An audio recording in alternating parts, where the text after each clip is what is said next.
Welcome back. We are still talking some high school hoops, and there was a couple other pretty good matchups, especially one on Friday when Bennett was squaring off against Chrisville. The Bleacher Creatures were out in full force yet again in this one, dressed in Christmas attire. Nicely done there. Let's pick things up in the fourth, and that's where Jordan Duffy went absolutely nuts. Took this game over, connects on the long ball right there. The Crabbers trying to hang tough, though. It's the other Jordan Sterling, gets it on the wing right here and just drills a long ball as well, but his team was down big because it was all about number 5 in this one. The nice flare screen here. He nails another one from distance. Duffy would finish the game with 40 points in this one as Bennett wins 93-63 the final. And Dover was hosting Sussex Central Thursday night. The Golden Knights breaking the pressure, and we got a shooter open in the corner that is. Duron Doherty knocks down the corner 3 right there, and back come the centers. It's Jordan Allen pulling up from basically the parking lot on that one. He drills it from midcourt, and Dover back out in front. Central trying to hang in there. Amonte Clayton takes this thing coast to coast and finishes at the rack for 2. But Dover would end up pulling away yet again. Terrence Woodland eventually gets his putback to go as the Senators take it 72-42 the final there. And over in Delmar, the Wildcats were looking to remain undefeated when they hosted Milford Thursday night. Shane Leatherberry helping that cause, finishes with a reverse there for 2.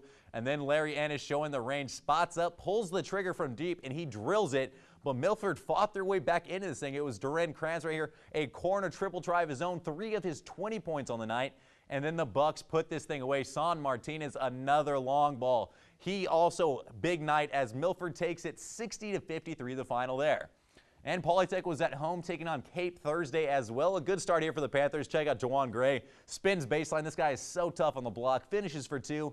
The Vikings trying to fight their way back in. It's Kyle O'Ryan, a drive, a quick little jump hook, getting it through the trees, and it falls somehow. And then J.R. Yeats, check out a beautiful curl route right here. This is fundamental to a T. Goes high off the glass, gets it to drop, but Pauly would pull away in this one. Gabe Brown can't connect on 3, but Devon Mallory working hard down low. Check out that little scoop right there. That drops in for 2. Panthers take it 67-51 the final.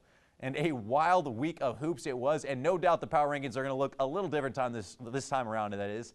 Trey, tell me, how's it look? Well, Spencer, one of the best parts about basketball now is that you can be in the rankings on Tuesday and out by Thursday. Undoubtedly another great weekend of hoops. Let's get right into it. In Maryland, still our reigning number 1, Parkside. Will be very interesting to see them in the Governor's Challenge against some of the top programs in the state in Patterson and Friends. Y-High also rolling into the winter break undefeated. A bunch of 1A schools round out my Maryland top 5 in Washington, Kent County, and Pocomoke, all of whom we'll see in action this break at the Governor's Challenge. And in Delaware, here's where it gets interesting. Polytech and Dover still at 1 and 2 this week. Laurel rises up from out the polls all the way into number 3. I don't know how they do it, but they just keep winning. Woodbridge, whose only loss is to Laurel, moves from 3 to 4, and the Caesar Rodney Riders, whose only loss is to bitter rival Dover, find themselves at number 5 this week. Spencer, I don't know if we'll agree on these rankings, but one thing we will agree on is it's going to be a wild season. You know what, actually, we kind of have the same one in Maryland, and I'm really not sure how I feel about that. I'm a little upset. I think I must have just not checked things right, because if we're on the same page, there's clearly something wrong here. Going over at Maryland, I got Parkside 6-0. Clearly they're number 1. It goes Y-High Washington after that. Same top 3. But I got Pocomoke jumped over Kent County right there. I just think they've been more impressive here at the start of the year.